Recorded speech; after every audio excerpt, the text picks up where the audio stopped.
ढेंकानाल जिला कामाख्यानगर ब्लॉक महुलपाल और सारुआली पंचायत सम्मुखें भारतीय जनता पार्टी तरफ तीव्र विरोध प्रदर्शन करने सहित गादी छाड़ आंदोलन करा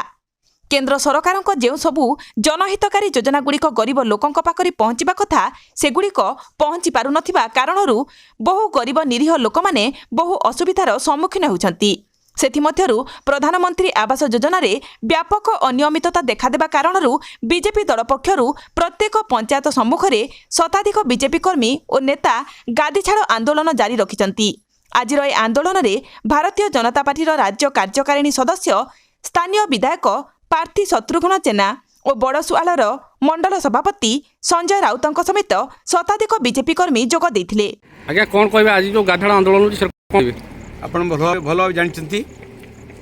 दीर्घ 9 वर्ष धरी स्वल्प समय मध्य भारत को शासन भारत नहीं भारतीय जनता पार्टी आमर प्रिय प्रधानमंत्री नरेंद्र मोदी तार दायित्व नहीं प्रधानमंत्री अच्छा ये प्रधानमंत्री आज भारत वर्ष कहीं सारा विश्व में नाम कर नेतृत्व नेबापी समस्त इच्छा प्रकाश होती समस्त आम भारत वर्षर सम्मान बढ़ी ये सब दृष्टि प्रत्येक दलीय कथार ऊर्ध्वर रही प्रधानमंत्री नरेंद्र मोदी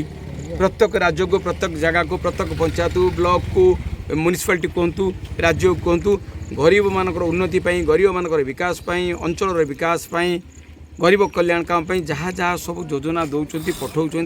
वास्तव में ये बाटबणा होती जो दीर्घ दिन धरी बीजेडी सरकार चलती नवीन सरकार चलती सी तार समस्त कर्मकर्ता दलीय भितर समस्त कार्यक्रम को निजे आत्मसात कर दौरान लुट कर नौन जहाँद्वारा कि प्रकृत जो आशा भरोसा प्रधानमंत्री नरेंद्र मोदी सब पठे ठीक भाग में लोक पाऊना प्रकृत हिताधिकारी पाऊना तो से सब दृष्टि आम भारतीय जनता पार्टी तरफ प्रत्येक पंचायत को आसुचु जो माने लिप्त अच्छा से तरीके सरकारी कर्मचारी कहतु लोक प्रतिनिधि कहतु जो मैंने बाटमारणा कर दुर्नीति कर आज चेतई दौचु आगामी दिन से सुधरी जातु और जहाँ जहाँ हो दलीय भितर नुहे जी जो दल होना कहीं ठीक लोक पाखे समस्त जिन पहुँचाऊ से भारतीय जनता पार्टी आज आंदोलन। धन्यवाद आज्ञा आप परिचय। मु भारतीय जनता पार्टी सदस्य बहुलपाड़ा पंचायत तथा सारुआली पंचायतर मुख्य आमर दुर्नीति विरुद्ध बीजेडी सरकार दुर्नीति विरुद्ध भ्रष्टाचार विरुद्ध सतराई जो आगभर होती कामाख्या निर्वाचन मंडल आम पक्ष समर्थन समर्थन